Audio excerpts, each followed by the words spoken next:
Hello, my name is Alun, and my pronouns are he, him, and today I'm facilitating the second of 7 sessions of Free from the Yoke.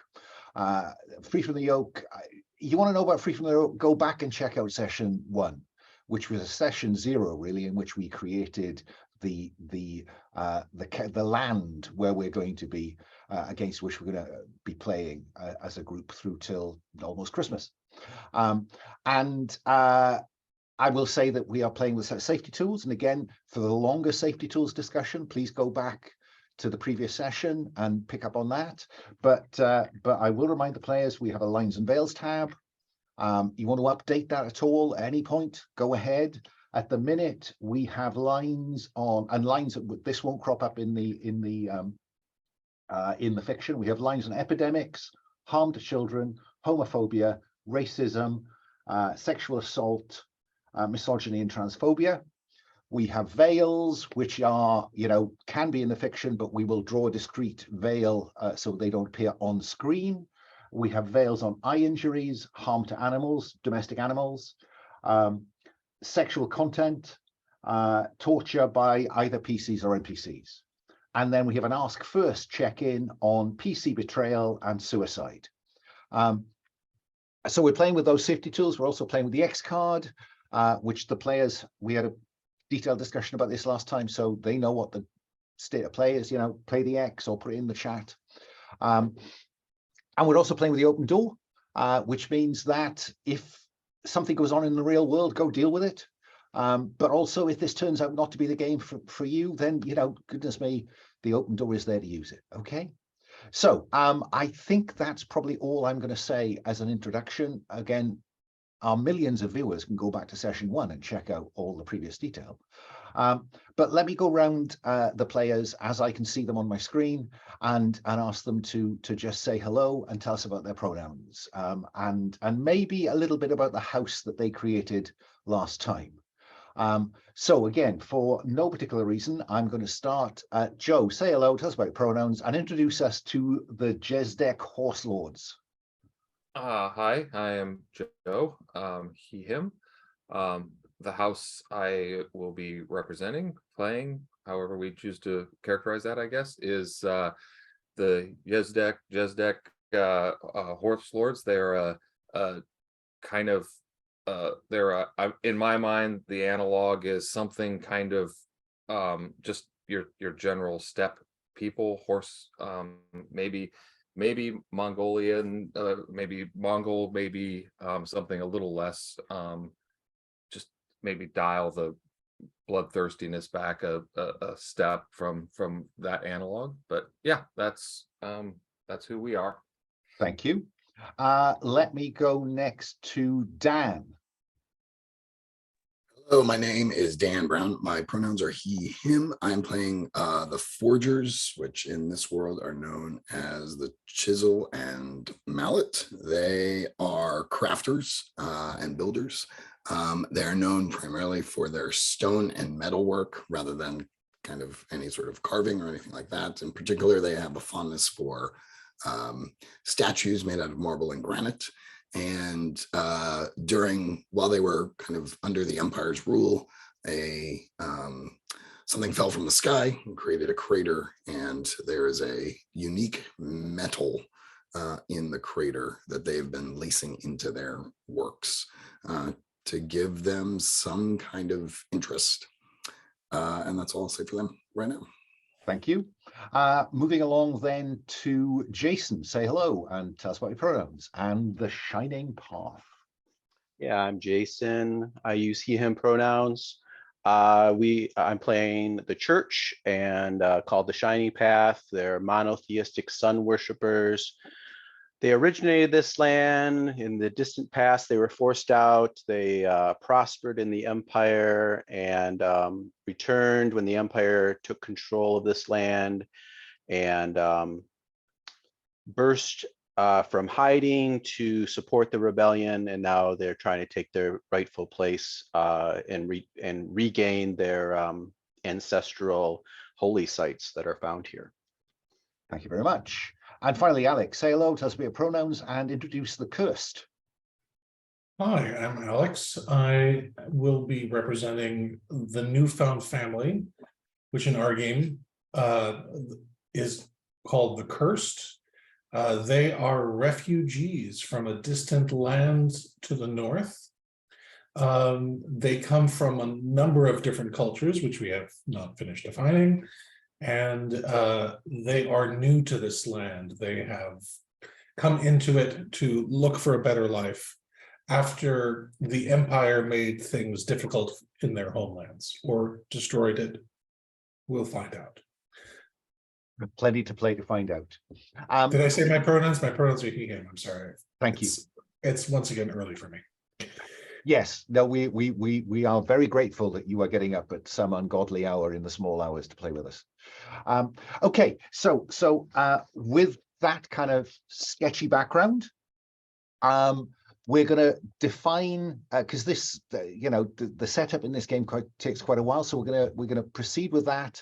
My hope is that we will manage a zoom in about 40-50 minutes time, depending on how the rest of this creation goes. So the wise in the rule book, it's called the arbiter. We've christened them the wise. They are no longer with us, but they inhabit the land. Particularly, they inhabit trees in the various communities. I've added 3 or 4 trees, I think, to the map. But these are the major trees around the major centers of population. But in theory, at least, every community of size, at least, will have one of the wise growing somewhere near them. And the wise communicate with the people of the land via visions and dreams. And through those visions and dreams, it has been communicated that the wise wish to build a grand construction. This grand construction, it is now 20 years since the rebellion expelled the empire, and the dreams and visions being given to those gifted to listen to the wise. Those visions and dreams are being interpreted to mean that the wise wish a grand construction to be built to celebrate the way forward and to memorialize the past. There are a set of questions on the wise tab. And I think, Joe, I said I would come to you first with this. So the first question is, what is being built? A bastion, a fortification, a bridge, a monument, or something else? I was thinking, how about like some sort of like grand, for lack of a better term, like highway or something like that, to bring the that would connect the peoples together, right, across the land. Like, in some fiction you see like the King's Highway, or that is a great construction so that it can further connect the people together. I like that. So I've typed in a placeholder. If you want to tinker with the wording, that's fine. I've said a grand highway to bind the people together. Okay. Right. I think, Dan, I think I said I'd come to you next. Where on the map is construction beginning? So I guess, are we starting at the end, one end of this highway? Or are we starting somewhere in the middle and building in both directions? And I tell you what, I think I might share the map with our adoring public.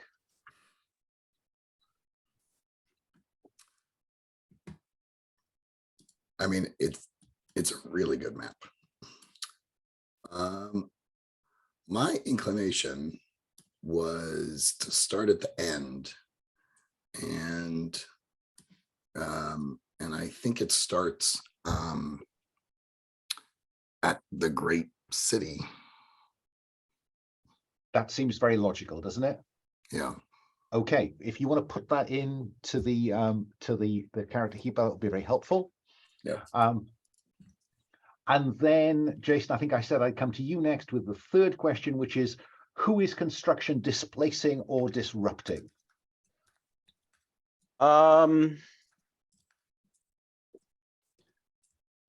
Alex, do you think one of the cursed shanties is around the great city? Or are they just around my capital, Altarica Naib? I think that they have to be somewhere. So They I have think to be we in a place specific them. spot? Yeah, I Okay. think so. That Who are they doesn't mean, displacing? let me just stress, that Sure. doesn't mean that communities of the cursed are only found there. I want to stress that point to all of you, okay? Yeah. Though various of you are associated with particular locations, your people may be spread all across the land. Yeah, I was thinking that there would be some sort of shanty or slum of the cursed around the great city that is the first to get moved out of the way for this new construction. That's what I'm thinking. Okay, I mean, we could. What I could do, I could move the Ashen Wall. I mean, I should have asked Dan. Where's the highway going? I think it is going to be sort of a great ring that's going to, it's not going to be a straight road. It's going to connect a lot of the cities that seem to have emerged at the periphery of this land. Mhm. Fine. Well It's a- then, It's a beltway. I guess you're building the Beltway. I love it. Yes. So I guess, Jason, it could be that there are a variety of different folk living in the Ashen Ward, in the ruins of that burned out quarter of the great city. And maybe that is where redevelopment is beginning, in an area of urban decay. Sure. I think, Dan, you added the great city, right? I forget what its story is, or as much as we know, like, is the great city just like your people or the Chisel and Mallet, or is it like a mix of people? I can't remember what our narrative around the great city was. Yeah, I'm not sure I was the one who added it. We Oh. established an Ashen Ward, I Okay, think, and that we sort of built the city around that idea. okay. But I thought of it as maybe the most populous when I saw the map, and I saw it as maybe the most cosmopolitan of the cities. And the Ashen Ward, what's the Ashen Ward? I don't remember that either. Yeah, I didn't add that. That was Oh, okay. I'm just trying to remember who did. Hang on, let me see. Steph. Was it the Cursed? I think it might have been the Cursed, Alex, do you remember? Oh, yeah, I see it. The Ashen Ward, a city's thriving international quarter, burned to the ground by the Empire. And it was the creation of the Ashen Ward that implied the city. Okay. right. Yeah. So though it's in what we've sketched out as the Chisel and Mallet's kind of sphere of influence, I wouldn't want you to think of any of these locations, maybe with the exception of the Steppe, being monoglot, mono community. Okay. All right, well, let's say whoever's moved into the Ashen Ward, the ruins, probably some poor folk, they're the ones being displaced. Let's go with that, unless someone has a better idea. Okay. So if you can put that into the keeper, I would be grateful. Okay. And then Alex, I think I'd said come to you next. What problems will need to be overcome before construction can go further?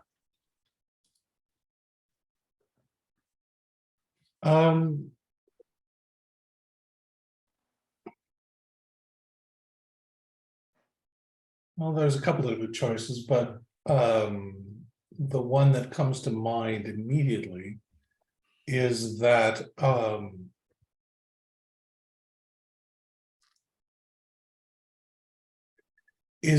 the entire idea of roads is antithetical to the culture that exists here in this country or land. Roads are seen as putting a restriction or a noose on the flow of people, which seems like a contradiction, but or maybe the land itself is thought of as being too controlled when there's a road. And maybe also roads are associated with the Empire. And therefore there is immediate kind of an immediate dislike in the common people, at least. Whether the leaders feel this way is another thing, because obviously roads have great utility in terms of fostering trade and fostering communication and all of these other things. So, but roads, maybe that they're one of the greatest, that the roads were built using, lots of, sorry, I just forgot, is slavery a line or a veil? I want to check that. Or don't neither? think neither. So unless Okay. somebody has an objection. So they were built using slavery. So let me just unpack that then. So are you saying that in the previous, during the Imperial, during the occupation of the Empire, they built roads and using slavery, and now those roads were torn up as part of the rebellion? Well, they began the construction of roads, and maybe that was like the straw that broke the camel's back, that the wholesale conscription of people by force to build these things that were antithetical to the culture, or which had just never existed in this land, in a formalized way. There are always, obviously animals make paths through the landscape, but these formalized roads, maybe paved roads, were antithetical to the beliefs of the people, and therefore that was the point.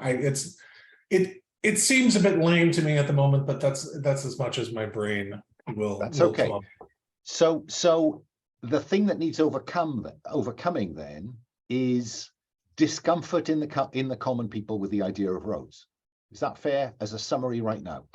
Because the construction of roads immediately recalls, in the minds of anybody older than 30, let's say,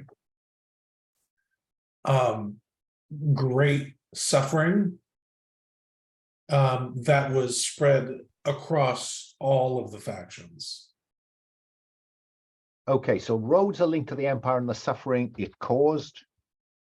So again, I have to try and pin you down as to what is the problem that needs to be sorted then? How we're going to get people to agree to build the roads, Right. because that marks you, the people who are building the roads marks you as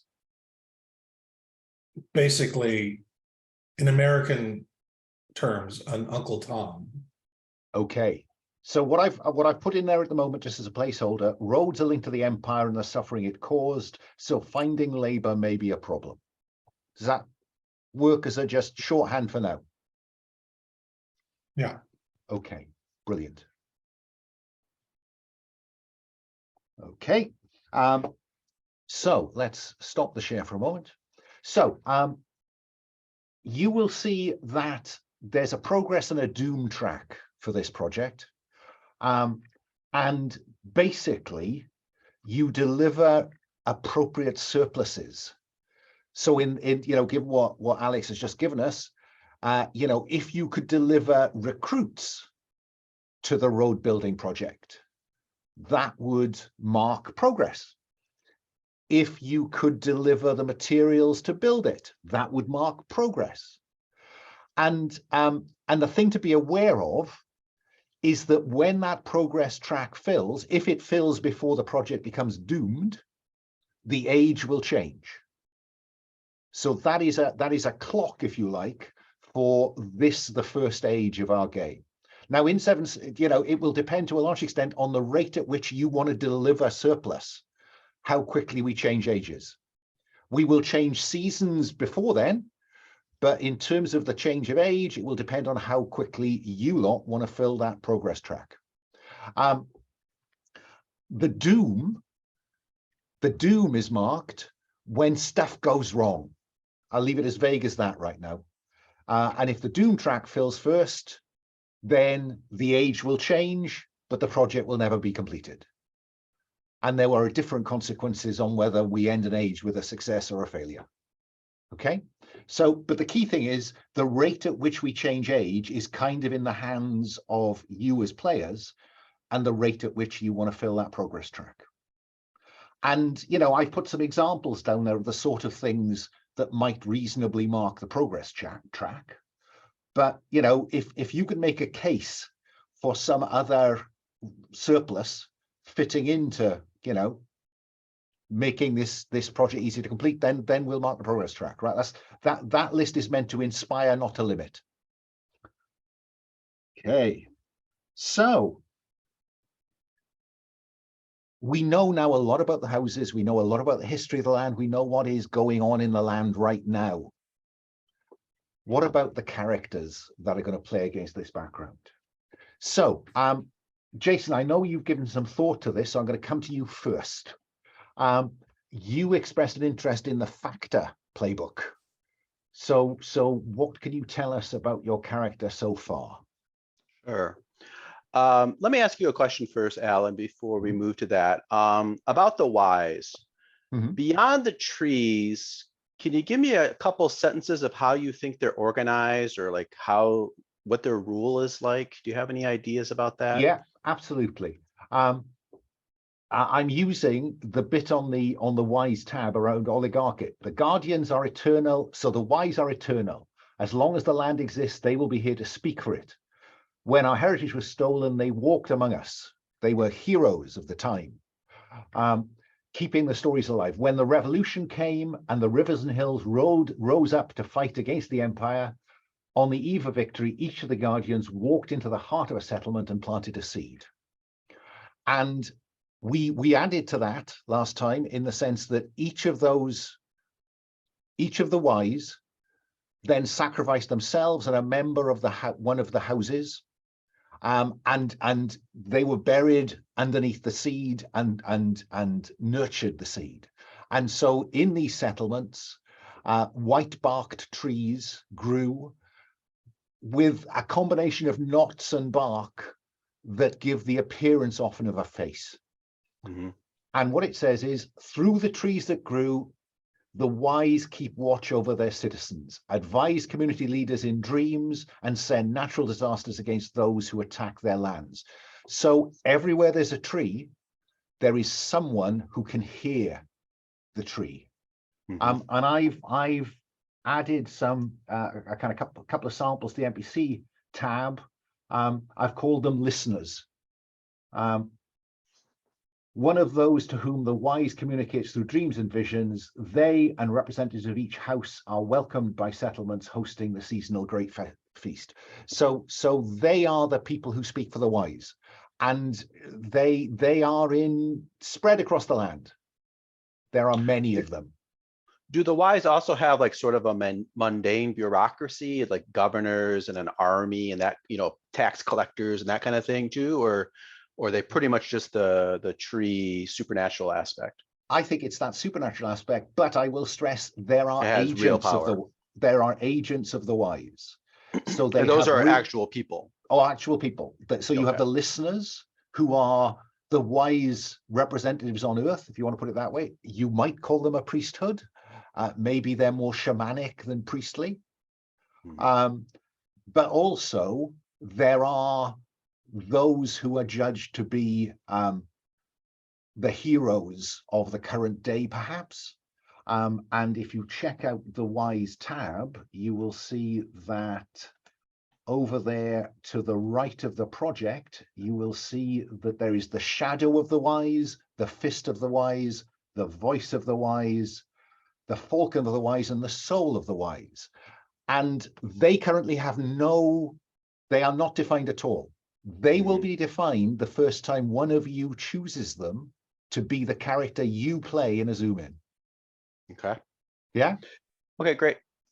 Could I possibly make a suggestion, even though we're not defining things yet? In order to not intrude on the estate of George Martin, could we move it away from being a single tree and maybe a grove of trees? We could have a grove of trees if that would help. Okay. No, I think it would just to move away from that. Yeah. Very happy. My Any other- character. Oh, go ahead. Yes.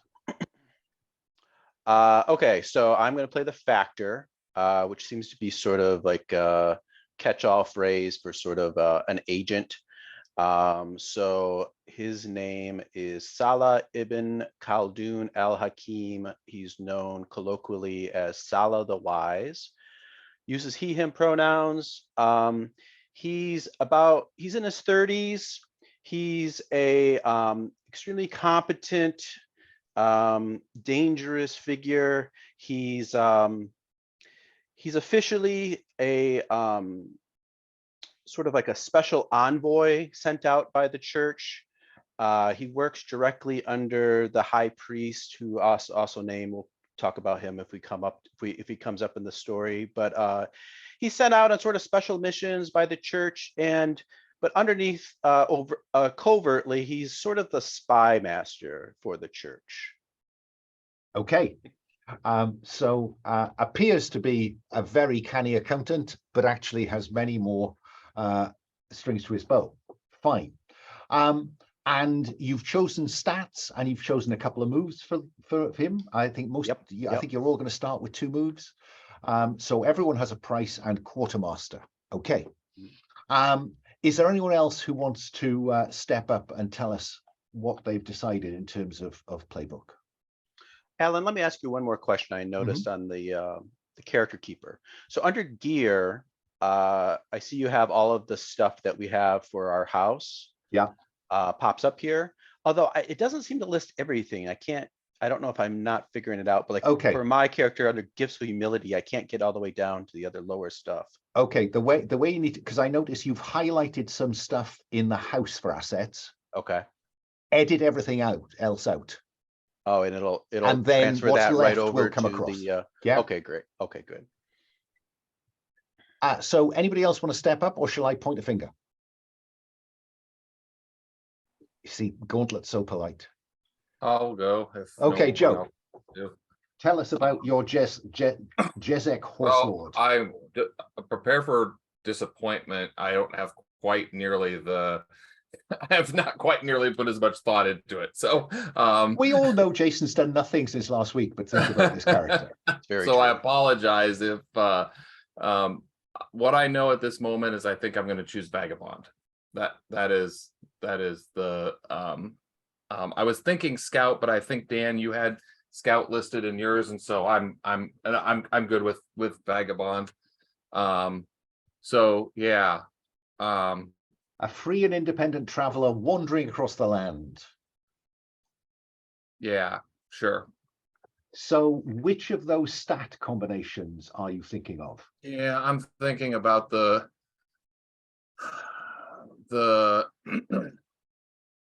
middle one, the bravery, cunning, and then -1 on lore. Okay. Yeah. So Remember, your house gives you a +1 on one of those stats. Where do I see that at? Somewhere Well, if you want to put those in first, then you'll know what base you're working off. all right. Yeah. And then if I take you down to, I know it's in here somewhere. Everything's in here somewhere. Inheritance. If you check out the house row 24, the Jezdec, any character adds either +1 to might or +1 to bravery. All right. Can you get to +3, or is it 2 the highest? +3. +3 is the highest? Okay. Yeah. So can I ask a quick question? Like, might, I understand, cunning, lore. Refresh me on what bravery, where that will play into things. Bravery is the stat you roll for disarm, and disarm in the kind of character moves. The trigger is when you use quick action or heroics to de-escalate a dangerous situation. So this could be about how quickly you run away, how swiftly you intervene to stop things going sideways, and so on. Does that help? That helps. So I can take it up to 2, or I think I'm going to do that. So Okay. and And then, again, folks, if in play over the next couple of weeks that doesn't seem to work, we can always have a little bit of conversation about tweaking it towards the concept you want, because a lot of this will come out in play, I'm sure. all right. So fine.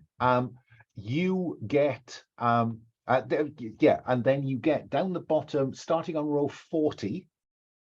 You'll see what is true of all Jezdec characters. You always know how to ride and live off the land. You may also, whenever you look for your mount, find it always somewhere nearby. And then you select 2 of the available 5 moves. Yeah, so I'm going to choose the view from below move. Mhm. And wow, I need to read what a move called axe soup means. And I'm inclined to pick it simply because it's called axe soup. But Well, look, you don't feel bound to tell us now. Have a look at the moves. Okay. Extend the size of the cells if that Sure. helps. You know, as long as you don't unmerge or merge, it'll be fine. Just make the cells a bit bigger. If you can't see all the move, and all will be well with the world. Okay, that There's leaves me also, with. sorry, there's also the, if you own the PDF of Free from the Yoke, there's a separate PDF, which just the handouts PDF, which has all of the character sheets listed. And in fact, you'll find a copy of that, I think, linked right at the top of the chat thread, our between game chat thread. I think I put a link in there to the handouts, if that's helpful. Okay, Dan or Alex, who wants to go? Who wants to tell me about their character next? Dan, you've turned mute off. I'm reading that as a signal. That was me saying, Alex, would you like to go? Sure, I'll go. Well, because obviously the Vagabond is already taken, and because the Vagabond is already basically my entire group, in a way, I'm going to pick the Scout. Okay. So I'm going to have her be a bit older, and I'm going to say that she was very important in the rebellion itself. Towards the end of it, can we say that? I know we're the new generation. We're supposed to be the new generation, so I'm a bit confused.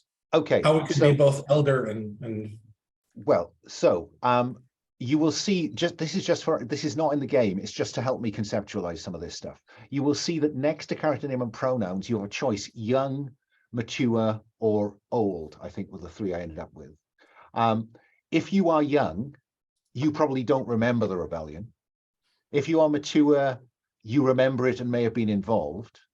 If you are old, you were certainly involved. But I will make the point that when we advance the age, we will move the generation on. So young will become mature, mature will become young, will become old, old will be dead. Okay, let's pick mature then. So she was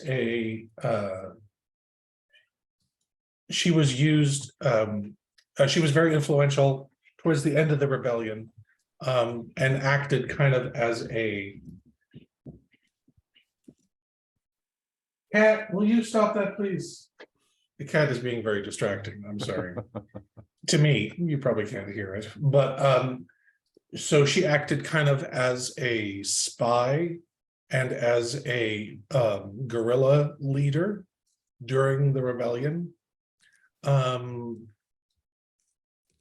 And she's still well known for that reason, even though obviously she has not played that role in many years, but that's why she is a prominent character. And she is also somewhat, because my faction is rather low status. She is she's one of the few that is kind of more mid status, I would say, when compared to the faction as a whole. Yeah, I mean, all of you are among the brightest and best of your houses. That's a given. Otherwise, you wouldn't be the focus of the narrative. So, have you thought about which combination of stats you're interested in, Alex?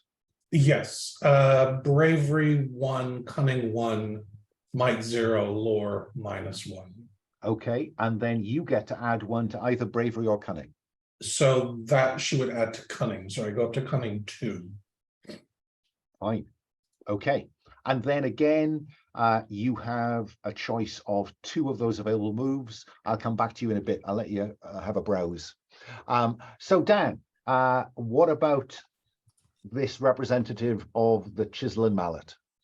Yeah, I was going to do the scout, but I can make the ambassador work definitely. I was actually thinking more coming at this from the perspective of the great project that we need to do.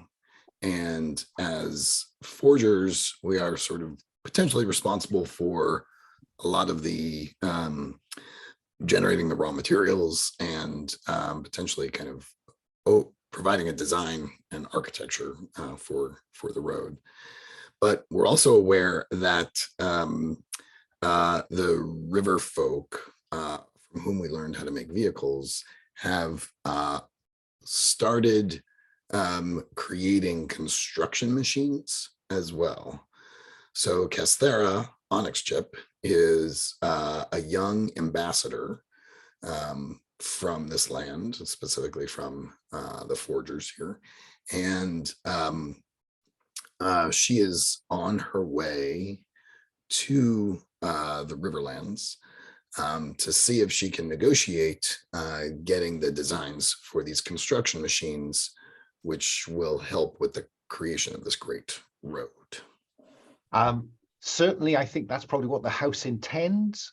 You never know how holding court may shift their priorities. Right. So in terms of a stat combination, Yeah, I chose pretty the on? last set. So might is -1, and then bravery and cunning are +1, and then I can add 1 to lore or might. So I added it to lore. Okay. And again, 2 moves. I'll come back to you just to check in what those might be. Yeah. No, I had picked them for the scout, but I have not yet picked them for this. So give me a Okay. sec. So I'm not going to, I'm almost happy for you to pick moves when it matters, to be honest. But if you want to make a selection now, that's fine. So we have our characters. We have their starting moves, at least in kind of, a thought experiment. I now want to check in on house assets. And again, I'm going to come back round to you, Joe, and the Jezdec Horselords. Down there under assets, you'll see there are 3 groups. What are your horses famed for? How do you live off the steppe? And how do you make war? And you need to choose one of those and edit the others out. So in terms of what are your horses famed for, what's your thinking? All right, sorry, my thing was moving quite slowly. All right. And mechanically, this boils down to they're all forms of transport. It's just a question of what characteristics they have. Yep. I'm thinking they're known for their grace and elegance matched only by speed. Great. Transport mount swift and luxury. They have a very smooth ride. And that, so if you double click into that cell, you'll be able to edit the others out. But I am interested to know, how do you live off the steppe? Choose one. Skilled rangers and foragers with deep knowledge of nature. And this gives you the option on a group of followers who are astute and spiritual. And finally, how do you make war?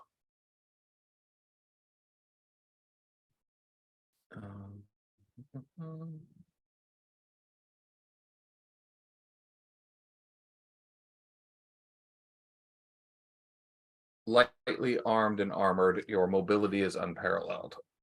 And outfit, for reference, is a kind of how you are dressed, and this is a utility and mobile, and weapon melee elegant. So And for clarification, you want me to edit out under the assets tab, just delete the ones that we did not choose? exactly so. And that should mean that in every kind of gear slot everywhere else on that sheet, the right base equipment should, or base background should appear. Okay. Okay. I'm going to go back now to following the character keeper for a while, just so I don't get lost. What about the chisel and mallet, Dan? What are you thinking in terms of asset? So what work is our greatest pride? I chose the racing chariots, which I think will go, maybe that was sort of an olive branch to the to our horse lords. And those are marked with drawn, luxury, and swift. Who helps you in your craft? I chose the laborers, apparently spelled with an additional U in this case. That may be a local edit on my part. It is what it is. That's how we spell it too, the forgers. Followers are hardy and strong. And then on how do we travel? We despite our chariots, we travel on foot through inhospitable lands. So our outfit is practical and hardy. Fine. So those chariots, great in more open country. When things get a little bit inhospitable, you lead the chariots and the practical hardy outfit. Brilliant. Yes. Okay, what about the shining path? Where have we got to? You have some choices. Pick any three from the spoils of reverence and the gifts of humility. All right. I've got temple guards. They have tags of drilled and vicious. And then I have traveling wear, practical and hardy, and a humble steed, mount and canny. And because I think it's because of the character I'm playing, and then the move that I have, I get to pick a couple extra tags. For my temple guards, I've got rogues and shadowy. I tell you what, don't pick those extra ones yet, because you'll do that when we zoom in, and you may want to pick something that's relevant to the nature of the zoom in. Okay, fair enough. And then what about the cursed, Alex? What you get a free choice pretty much, pick three, describe them, and give them 2 tags. Now, can you see that you make the selection on your character sheet? So down there on row 75, 76, you'll see that there's a big box with a drop-down arrow. Do you want to select an outfit, a weapon, transport, or followers?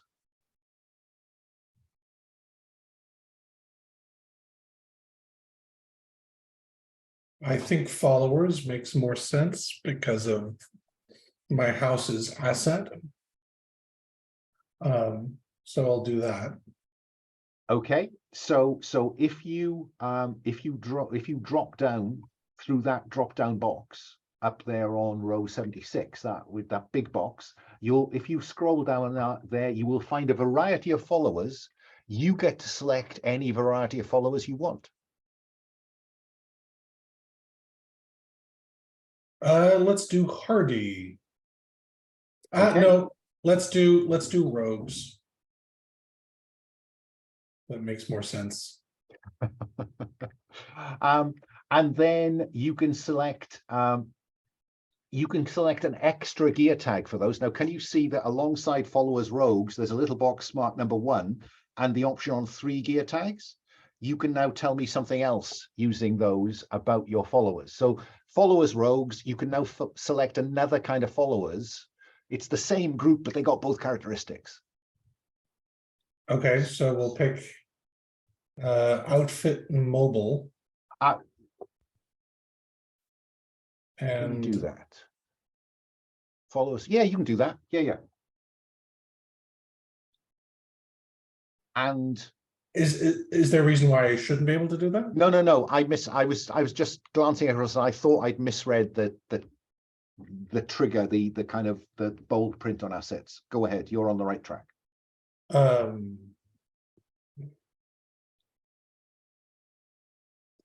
Weapons silent fits well.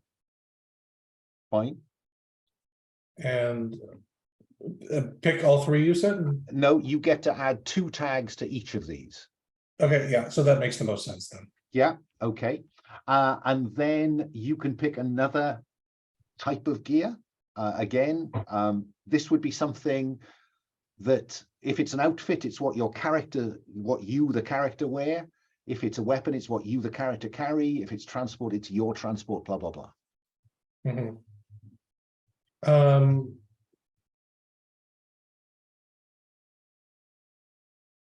Well, I was going to pick the Walker of Ancient Paths.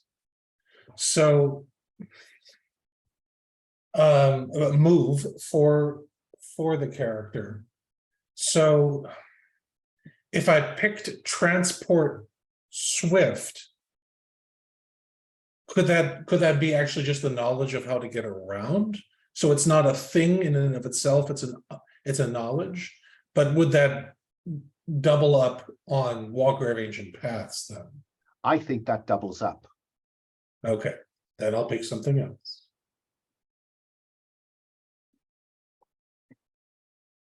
And can I pick the same category twice? Could I pick followers again? Yes, you said I could. Yeah. Yeah.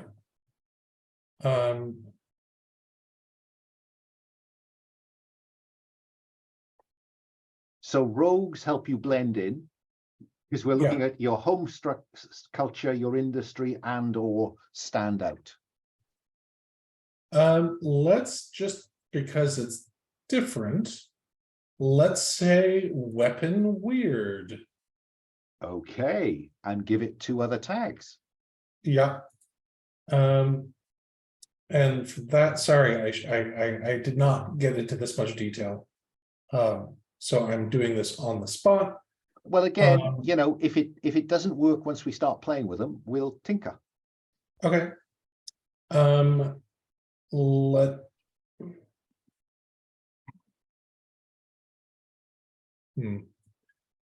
I leave? Can I think about this a bit more, because you can.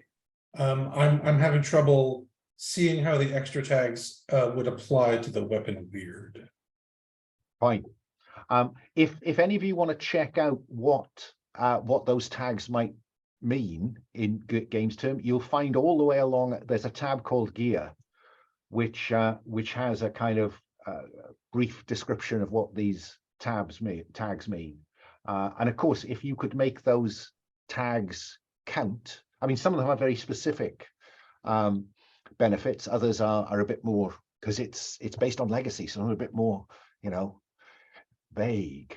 But if you can make a case, maybe that would get you advantage on a roll. Maybe it would create a narrative possibility that otherwise wouldn't be there. That's the way I imagine those tags working.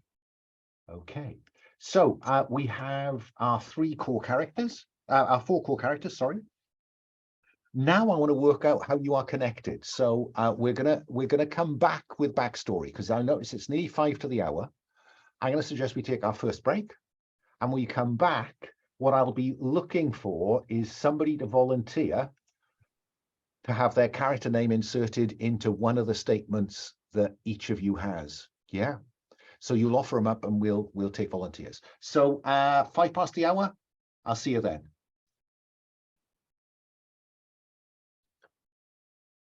Okay, folks, for those of you watching this, you just missed an hour. We did a couple of rounds of house move. We did a house move or 2 and decided on a zoom in. So sorry you missed that.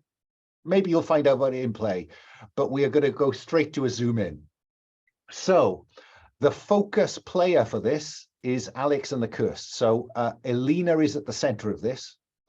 The question I'll now ask each of you is, do you want your character to go with Elina to the Monolith to investigate what's going on at the Monolith?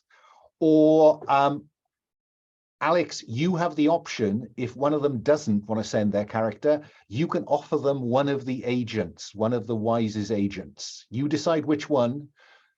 They can say yes or no. And anyone who is not taking an agent, not taking their own character, will create a cursed quick character really quickly. So, Salah, do you want to accompany Elina? No. You think you've got a reason? No? Okay. What about Gerel of the Jezdec?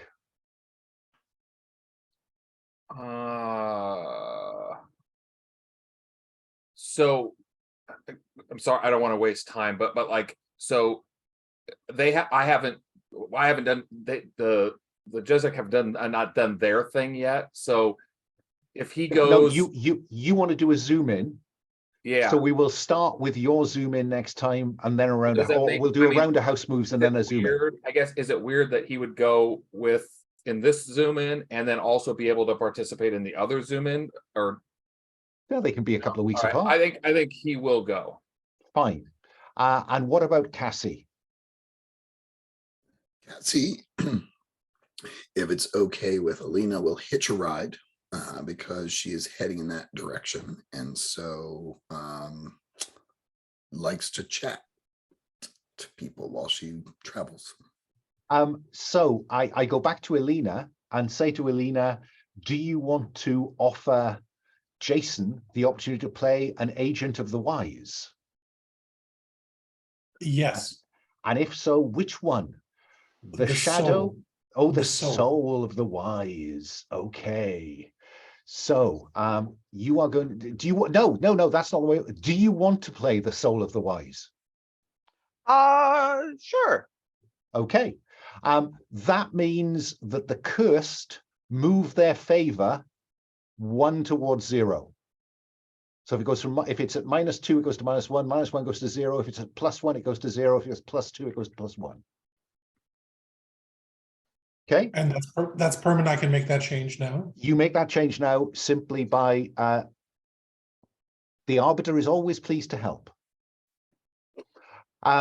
So you get to allocate those stats to the soul of the arbiter, the soul of the wise. You being Jason or you? Oh, being you Hal? no, you being Jason. I beg your pardon. Sorry, Jason. Oh, okay. You get to so might 0, bravery 1, cunning -1, law 2. One who serves as a conduit between the arbiter and the land. Okay. So how about I just give a quick paragraph of what I picture for this person, and then I'll fill out the stats as we get going into the adventure. How's that Okay. sound? Because I'm gonna cut to you are in the plains, and the monolith is in sight. Mhm. No messing about. We get there. So what do we see? We've had a pen picture of Elina, I suppose. But what does the soul of the wise look like? I'm going to lean into the supernatural as much as I can, so you can put the brakes on it, Alan. Okay. But I think it is.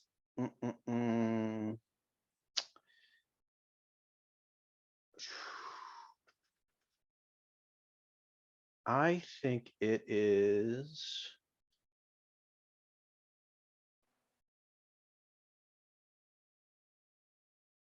Maybe it's like a Tolkien, treant, like a walking tree. I think that's too far.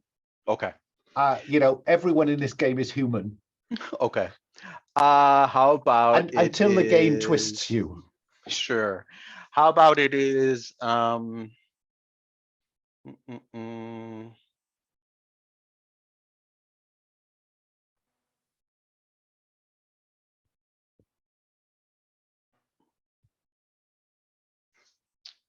how about anybody have a good idea? Because that was my only good idea.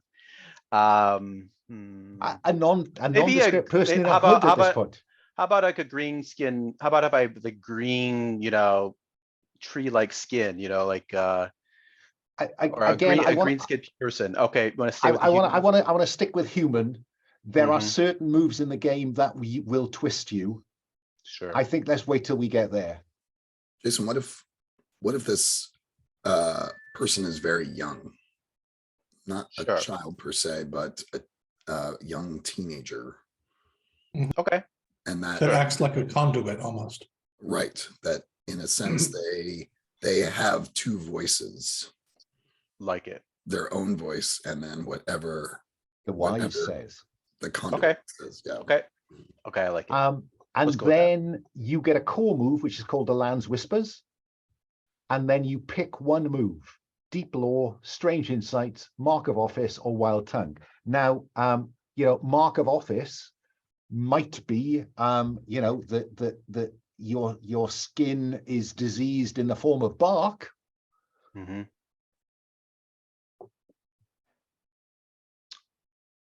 When you brandish your symbol of authority, roll plus lore instead of cunning for familiar face. Okay, yeah, I'll do that. Okay, and your inheritance bonus is either +1 to lore or +1 to bravery.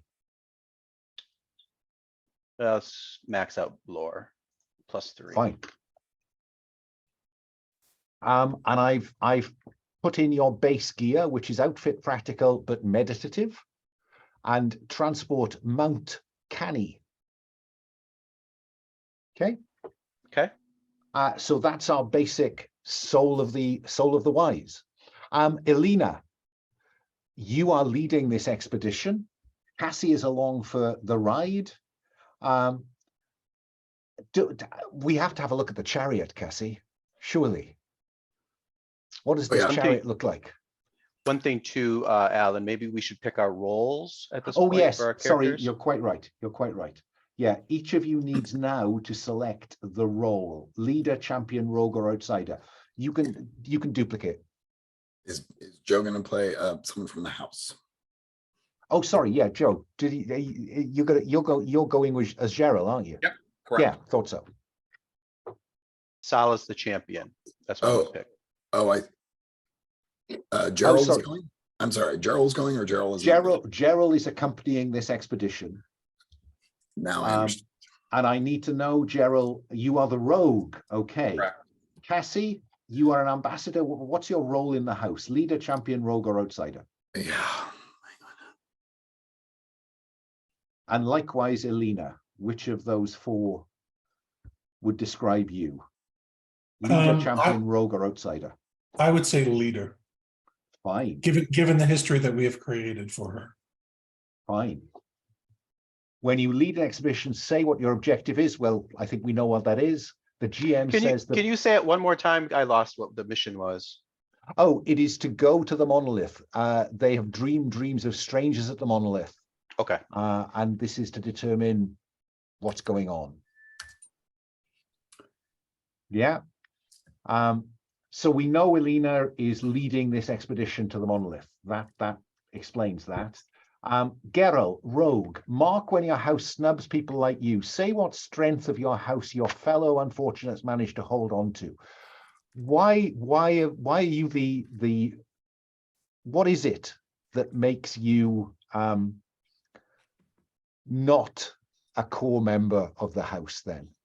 Alan, I apologize. When I had a thing in my head about rogue, but when I was looking at rogue, I had another character chosen. So this I just reread this. This isn't what I thought it was. Can I switch to outsider? I apologize. Of course you can. I apologize. Of course I didn't you can. realize that they switch per whatever your character is, and so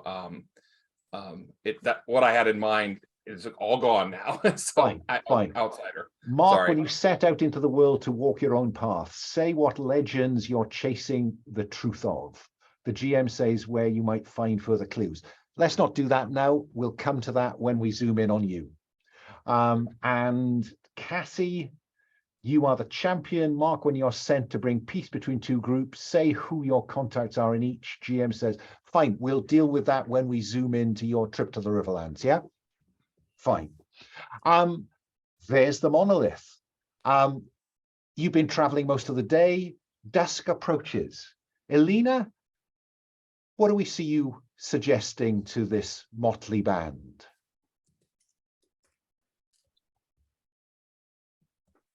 She, can I assume that there are other unnamed, uncharacterized members of my house with me? Or am I alone? If you have selected followers as your assets, your I have. followers will be present. I So have. this could be quite a big group. So I have the followers rogues. So I say we should make camp near here, far from Monolith. My people will go over the mountain to see what they can see.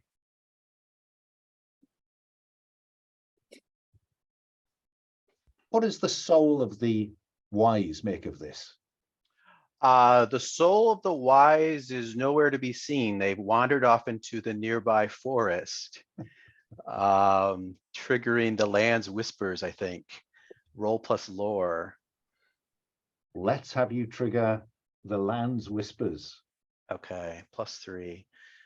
Can't go wrong, right? I didn't say that, it's not my fault. I got a 10.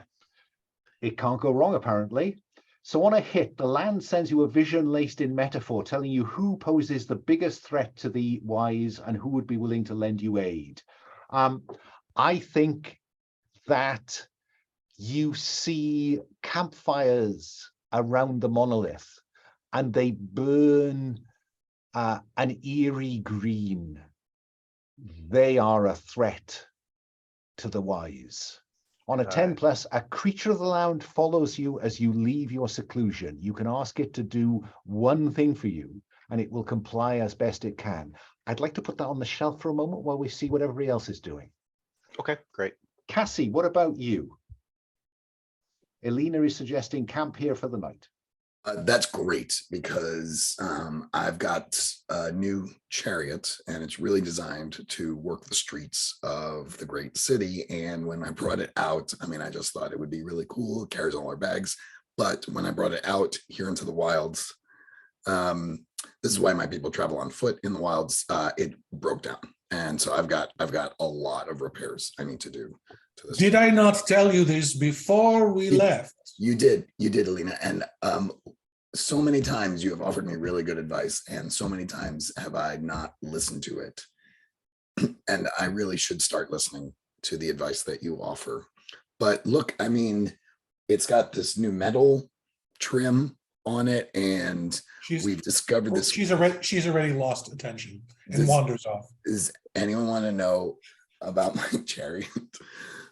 I think it's also got some of this metal to make it automated, so it kind of has this neat way of, it's like a modern electric bike, like it sort of has a means of accelerating on its own. Now, the way we talked about this was this metal could give you access to a ritual of some kind, but right. I think that you will need to enact a ritual to do anything with this metal. Yeah, sure. So you have theory about this, but you have to enact a ritual to make it actually do stuff. Right. Gerel, what do we see you doing as Elina is suggesting you make camp? I think Gerel keeps his own counsel. He is setting up his sort of spot a little bit away because I think he's probably the most land wise. So he has he sets up his little tent thing, or what, maybe not even a tent, maybe they just sleep under the stars, but he looks as if he is kind of just doing his own thing, but he is paying keen attention to Elina and this idea of them going by themselves to the monolith. So he's kind of watching what they're doing, but not intervening or anything at this point. Okay. Is anyone worried about the fact that the soul of the wise has wandered off into the dark? Or has your experience of them suggested that they do stuff? I think I would, my perspective, or Gerel's perspective, is that you cannot know the mind of the wise and their tools, and being old and whatnot is probably, wouldn't be too concerned. Elena's Okay. perspective is that she wanders off into the dark more often than not herself. Therefore, when somebody else does it, it's absolutely no surprise. Hey, Um, Cassie does one of these. Does anyone need to check on? Oh, okay, no problem. Yeah. So dawn. And Elina, what do you want to do at dawn?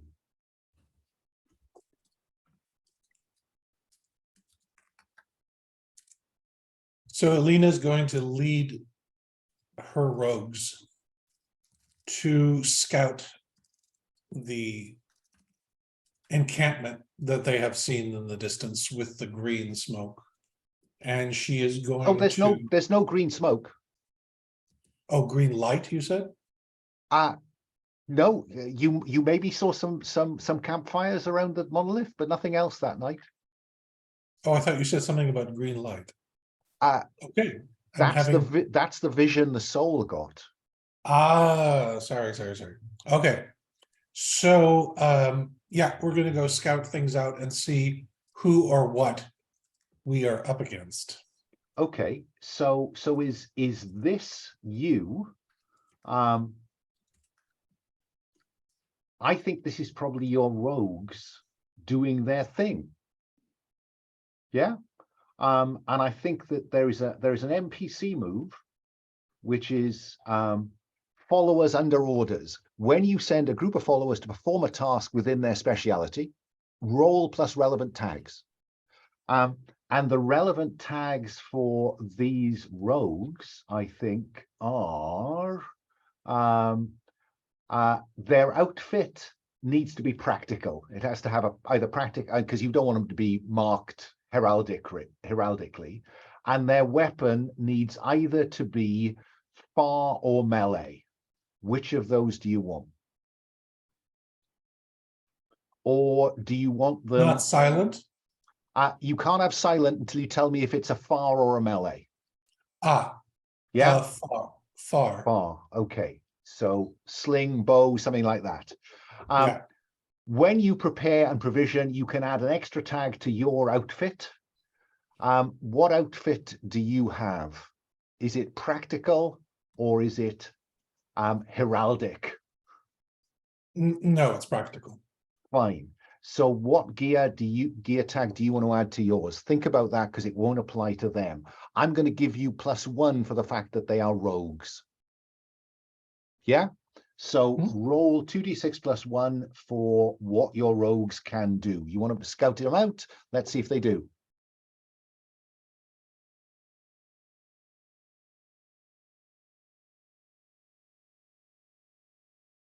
Sorry.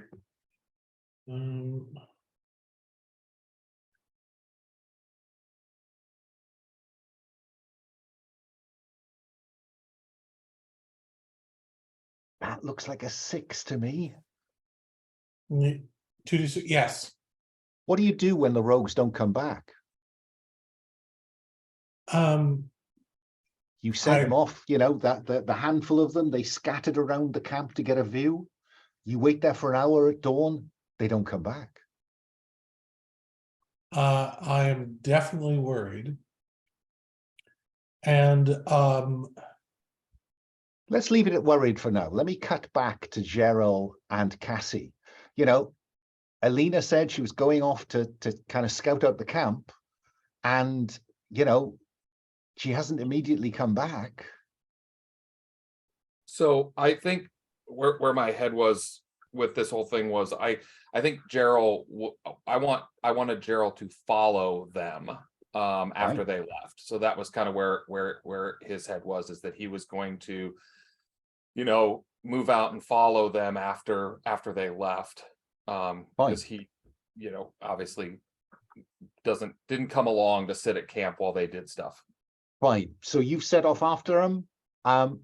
Cassie, you're at the camp on your own when you hear the tiger roaring out there. What do you do?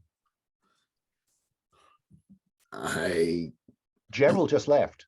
Yeah, really could have used a Gerel right about now.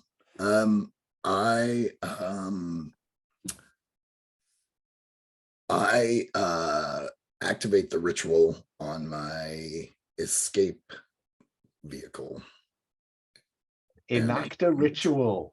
Yes, I'm going to. Great. Do I see? I sense I don't see the tiger yet. No, you just hear it. That's much more dramatic. And I don't see the soul, do I? No, you just hear the tiger.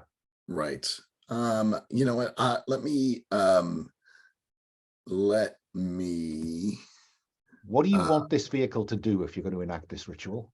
I'm going to. I'm like, now's as good a time as any. I'm going to try and send it in the direction opposite from where I heard the sound.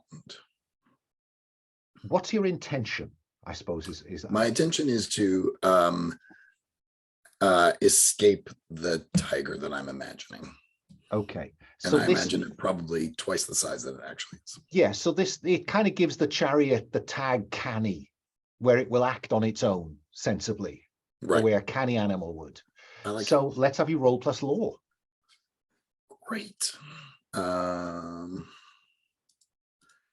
My lore is +1, so I'm rolling 2d6 +1, and I rolled a 9. Gee whiz. 7 to 9. Pick one blessing. The blessings are the magic does exactly what you desire, no more, no less. The magic is far more powerful than normal. The surge of power heals a flesh wound. Select 2 banes. The GM cannot pick them. You gain fleeting advantage. You gain an insight into your tutor's current state is the land's current state. My tutor's current state. The land, if that is that the one you want?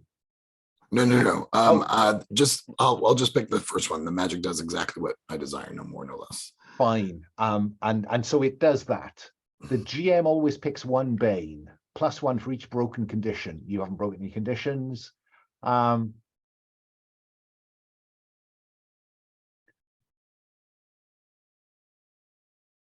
land's creatures avoid you.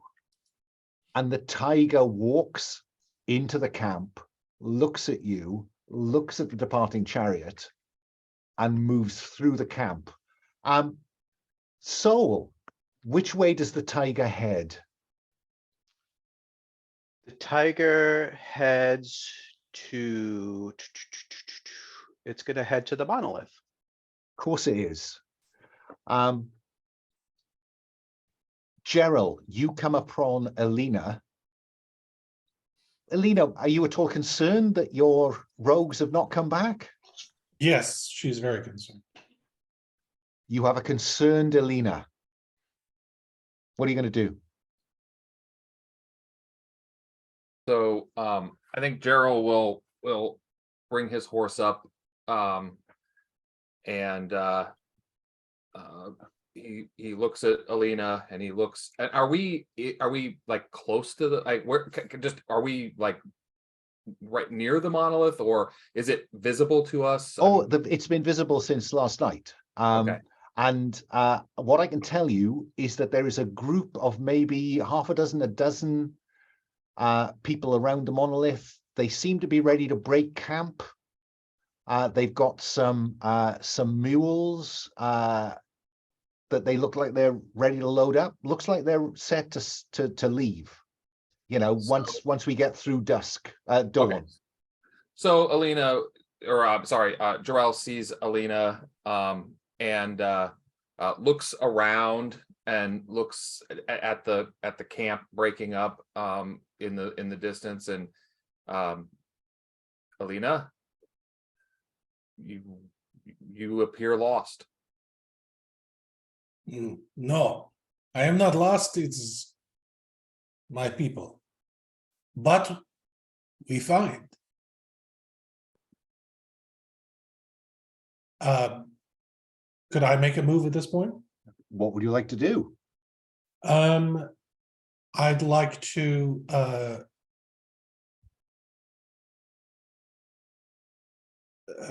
enact a ritual, if that's possible. I'm all for rituals. Which ritual do you have? Is this something we predetermined, or is this something I can make up? No, it's not. It's something that if the narrative so far hasn't given you a ritual, or the house doesn't have any rituals, then you need to find a tutor to teach you. And so far, I don't think your house has any rituals unless I'm missing it somewhere. No, I don't think so. Okay, so I'm afraid you will need to find someone to teach your house a ritual, and then you'll have access to it at some later date. So no, Never mind. But in that case, I picked as one of my character moves, I picked Walker of Ancient Paths, you did. which makes absolutely no sense with that because I don't have that move is specifically for an active ritual. So could I change that then? Yeah, I think you should. Yeah, Yeah. I hadn't checked the house at that point to see whether that was relevant. Now you need to find yourself a ritual. Yeah, okay, so I am unclicking Walker of Ancient Paths, and I am clicking on Hunter's Lore. Right, okay, So in that case, that is the move that I'd like to do. fine. So, when you investigate or track yeah, I think roll with cunning. Yeah, because I'm looking to find out what happened to my rogues. Okay, so you're going to set off kind of around the perimeter where they dispersed to see what's happened. Gerel, do you go with Elina, or are you got another plan? You no. come help. I think he nods but says, you find your people, but our quarry is leaving. And I think he's gonna gallop down into that group. Cassie, the tiger has moved through the camp towards the monolith. What do you do? Oh, you are Can I muted. see Elina or Gerel? You know approximately where they were headed, but hopefully not. That because if you can see them, the chances are the people in the camp can. And the tiger, as far as I can tell, is following me. Oh, I guess I've gone in the other direction. So the tiger's Okay. heading towards the monolith, and I've specifically heading away from where the tiger is. Fine. So You're kind of following the chariot that was distracting it by, yeah? sure, yes. Okay. So what do you want the tiger to do? Because you are, when you succeed at that, you get a creature of the land. Right. Also, when you, I see under advances for the soul that when you activate the agent, you learn in advance. So I created a ritual. Alan, go ahead and take a look at that. Hang on. No, Okay. the first advance is your first move. Oh, okay. It says pick one every time the agent is selected. Okay. Never mind then. I think the tiger is going to go in there and I think it's going to start attacking whatever it is that is opposing the wise. So Gerel, you see Gerel galloping in. Yeah, can't be entirely certain what he's going to do when he gets there. But these old warriors, so the tiger, is the idea of the tiger protect Gerel, for instance, or attack anyone who isn't Gerel? Yeah, I don't think he cares about Gerel. It's fiercely assaulting whatever is that's in there. Elina, Gerel's in motion. You see a tiger come out of nowhere, heading, towards the camp. Are you still interested in finding out what happened to your rogues? Yes. Fine. Okay. I will come back to you because it's going to take longer for you to find them and their bodies than it is for whatever's going to happen. That must be your assumption at this point. She tries not to assume, but fine. Exactly. There's no spoilers here. No spoilers. Gerel, you're galloping towards the camp. What is your intention?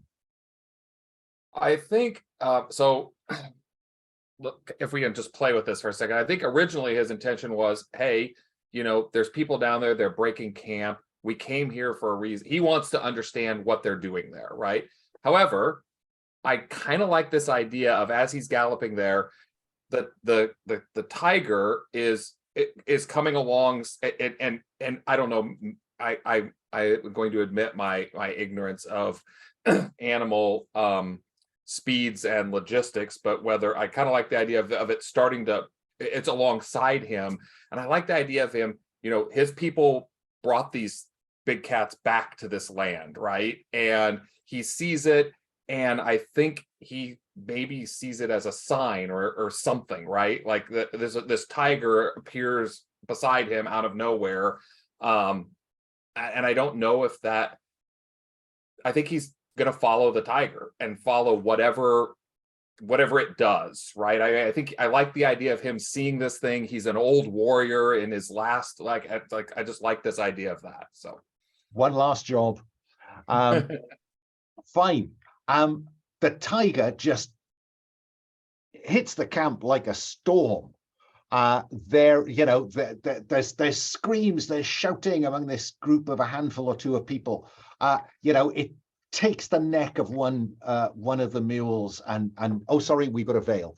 You know, the mules are shouting. We see blood on the sand. Do you follow up?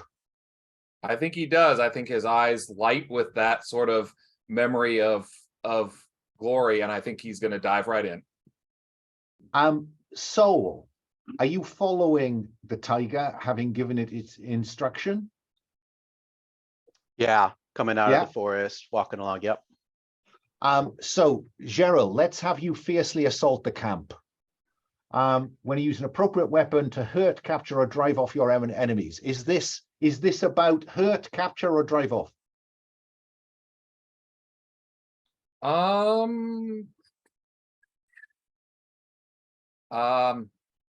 think he should try to at least.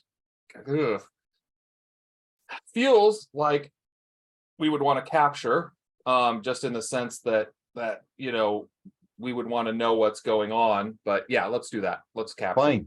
At least one. Just at least. Oh one. yeah, just the one. Just the one. The tiger is left to its own you know, initiative on everybody else.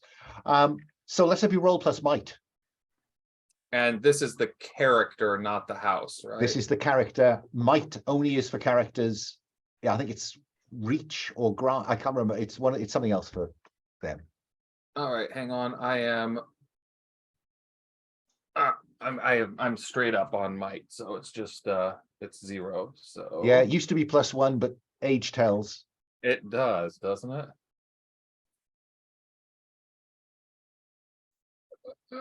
It's the end of Gerel. A 6. On a 6. Oh, what have I got on my GM list? How do they take the horse out from underneath you?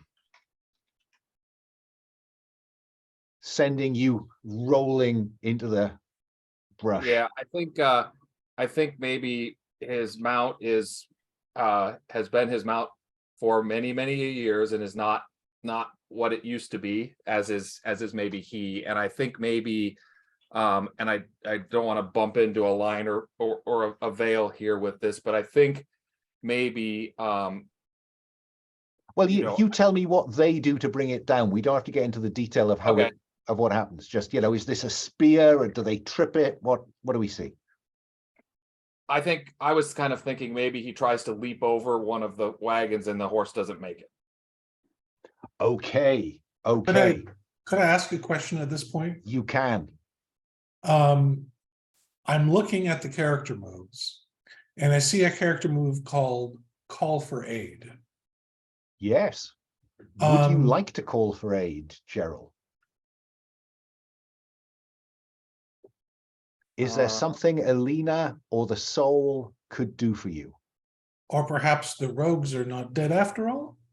The rogues are lost. They were captured in the night. The tiger is probably chewing on one as we speak. I'm all for that. Let's exercise the moves, right? I'm trying to think though. Who do you want to aid you? I think the only person who's there is Elina, isn't it? Elina. Rolls. So how do you? The helper says how they help. What do you do to help stop this terrible thing happening, Elina?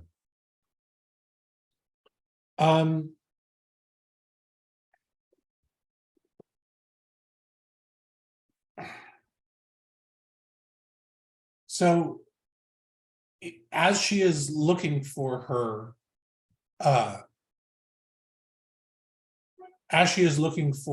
robes, which she finds, can we say that?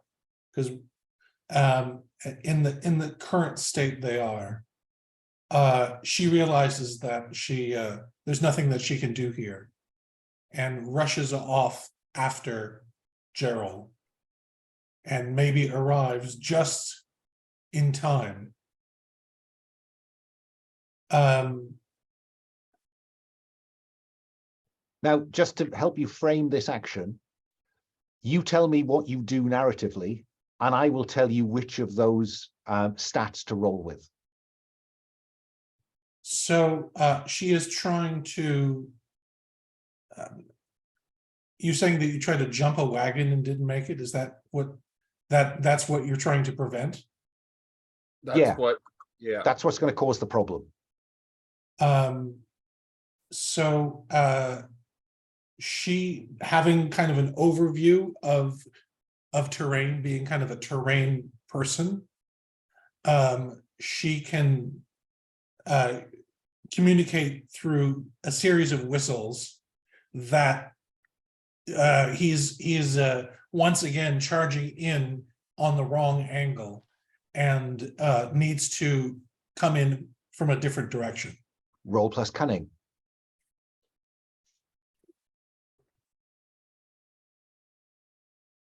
Our rolls today have been so great.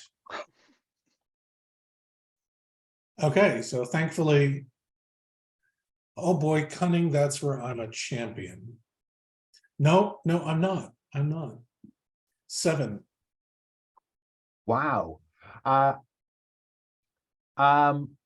you have relevant backstory. Roll an. Oh, you did. That is as good as it gets. No. I see. Roll another dice. Roll 1d6. Sorry, I should. You've got backstory, so you roll with advantage. 6. So 6 and 4 is 10. Plus 2 is a 12. If they get a hit, you increase your result from fail to 7 to 9. They don't even share any nasty consequences. So this fiercely assault becomes 7 to 9. You choose 1 and the GM chooses 2. Does your avenue escape is clear? You inflict savage, terrifying harm, frighten your foes. Maybe that's how you capture one. Scavenge a useful piece of gear, learn something useful, ask a question, get fleeting advantage acting it out. What do you want? I think I have to choose inflicting savage, terrifying harm, and frightening the foes. So one of them surrenders. Yeah? And I select 2. Someone or something important to you is harmed. The others will come after you. You take harm appropriate to the enemy. I'm going to give you some harm. Take 1 light wound. Is it called a light wound? There's a Flesh wound. Flesh wound. Yeah. Take a flesh wound. And because there are so many of them, I'm going to give you 2 flesh wounds. Yeah. So you the tiger is laying about them. Mm-hmm. Do you want to do anything else, or do you just want to wait for the aftermath? I think I switched my move to deep lore, and I think I yell out, "You must slay the tiger!" And do you have any lines about blood magic? You must slay the tiger and drench the monolith with its blood to save the land, something like that. Well, Who wants to slay the tiger? You Cassie, are gain you fleeting still advantage. Cassie, are you still escaping? I'd imagine that Cassie ended up maybe on a rise kind of above and is observing and maybe can get a little bit more information about the specific mystery that we're trying to solve of these strangers Okay. here. So she is not close enough to a tiger to kill it and is not a tiger killing type. Okay. Convenient. Okay. So the soul has asked someone to kill the tiger. So Elina, are you interested in trying that?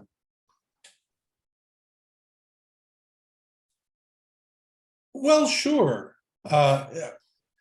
Because this is not at all what she does. She is a hider in the shadows and a finder of paths. She is not a warrior, a frontline warrior, certainly. But she does have her weapon, her weird weapon. Exactly, which channels something from the land, maybe from your distant lands, not this one. So Yeah, so what I is like the that. use of this? Is this far or melee? I'm going to say it's going to be melee. Fine. So I'll just adjust the way it's described to weapon. Whoop, missed it. Weapon melee. There it is. And I'll add the extra gear tag weapon weird. What form does the weirdness? How does this call on the land of your ancestors or this land to slay the tiger? Well, it works differently here than it did in the land of our ancestors, which is to be understood. In the land of the ancestors, it tended to help me communicate with the land and its creatures. And here in this land, it tends to have the opposite effect. So it tends to disrupt my connection or the connection of the creatures. So I'd like it to be something that could scare off the tiger. Well, I mean, what the soul told you was you need the tiger's blood, but by all means, you can go with frighten. Well, right now I'm just trying to save somebody's life from being Okay. torn apart by a tiger. I get that. So get that, although maybe that's too specific and won't, I'm picking it because it might be helpful at the moment, but it might be. We are in the moment. Yeah.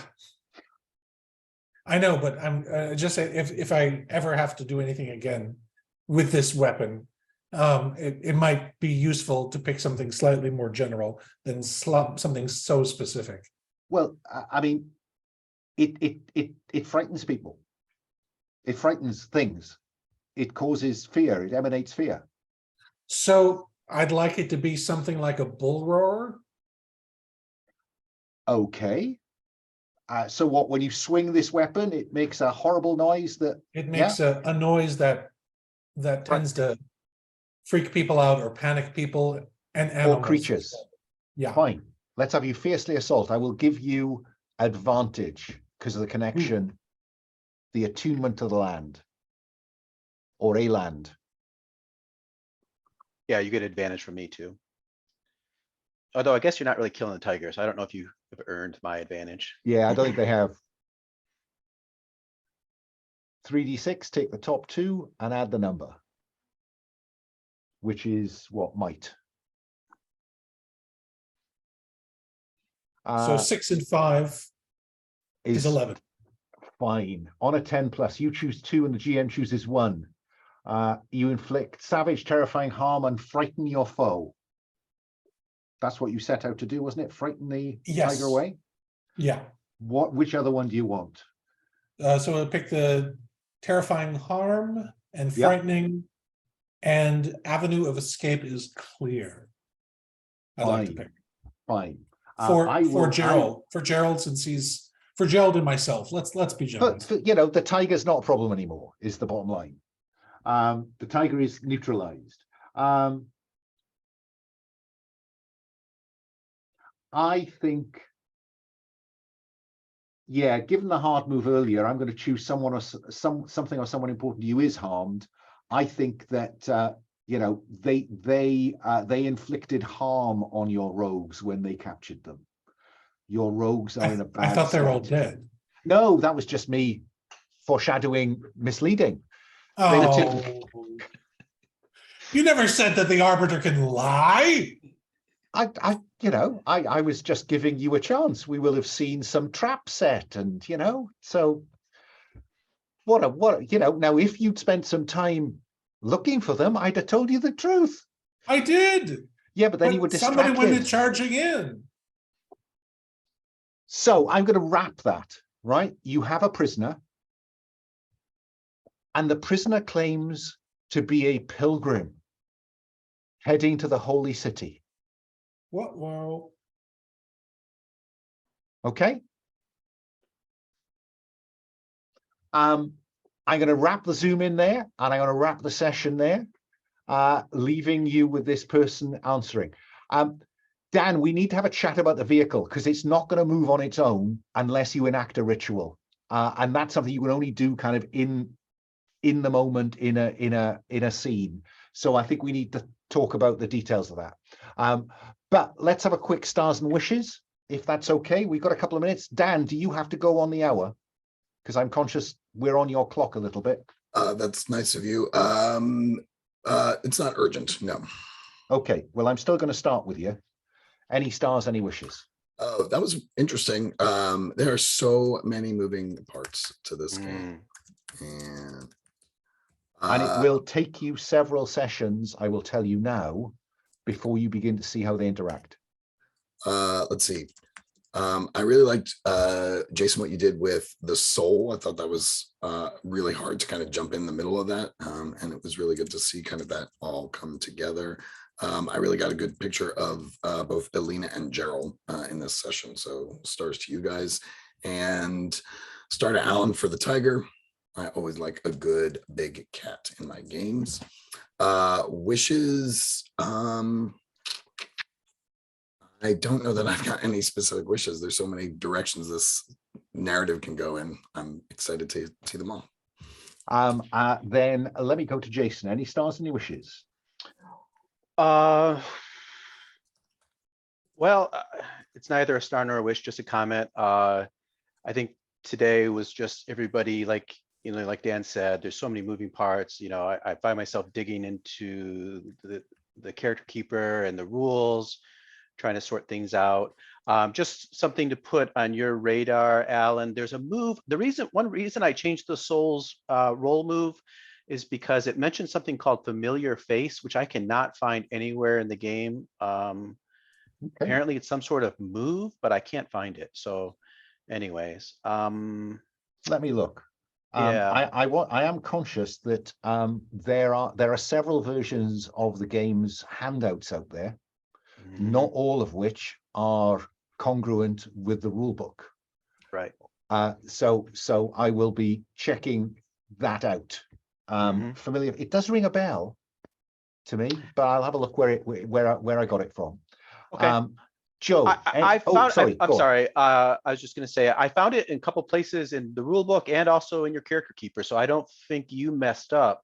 Okay. I think as far as I can tell, it doesn't exist. But anyways, I'll leave it there. Thanks. I'll check it out. Joe, any stars, any wishes?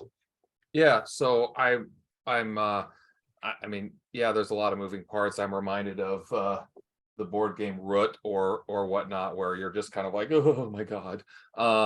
But it feels like it's coming together, right? Like, you know, every moment it feels coming out. So Dan, I'm